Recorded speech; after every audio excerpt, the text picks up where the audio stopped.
Bonjour, partout bozwami, cuisine yaniki na bino yeyo, wana bambote topesa avant kobanda émission na biso, bonjour, bonsoir, ça dépend ba heure et kokute la bino.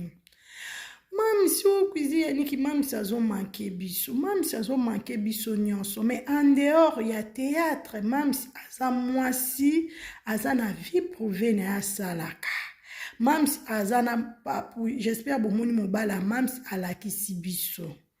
Aza wana aza na ba occupation ebele biso ba bakouk bana sila bisal na kombo ya ba ange adorable photo priya ka trop na sila bisal s'il vous plaît funzamba lola apefe makasi parce que eza facile te bandeko nanga à part théâtre aza na vie na ye alakisi biso pe papu chéri na ye wana papa na biso papa baba kwa mundele bomona wapi ona zana mobile oto mona kaete merci la bisalu en tout cas bravo félicitations la kisi biso papa na biso baba cook bientôt mariage à Sila Bisalu azana ba occupation ebele bino moko boyebi ke mariage eza eloko aliste kite mariage eza eloko o bazwela kango temps ya préparation eza kaka te Sila Bisalu en Europe lelo une semaine azonga te bandeko nanga eza ke Sila Bisalu aye ba planifier makambo na bango na papa Baba Cook, mam si azo manke biso nyonso.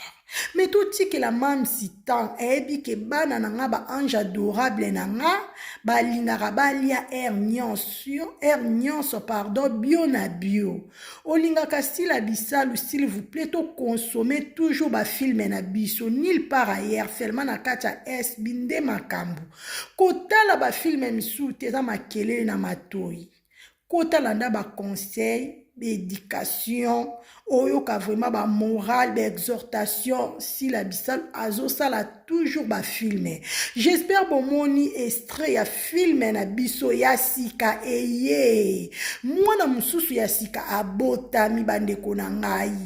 Oyo nanu ezalate mais Sila Bisalu asali yango lisusu na kati ya SB amemeli biso nomi j'espère boyebi ayaya ba terre moko na moko tokomona boyebi Sila bimisaka 2 3 4 ça dépend ndenge makamango ezotambola biso baba kuto tcha toujours mpepe biso baba kuto consommer même na premier épisode na biso so to beti 200k et qui ça la bien s'il vous plaît Olinga Sila koleka vidéo te.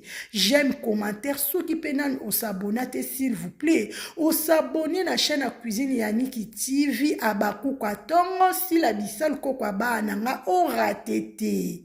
O cuisine Yaniki TV mona na soute. Cuisine Yaniki TV mona na soute ba occupation.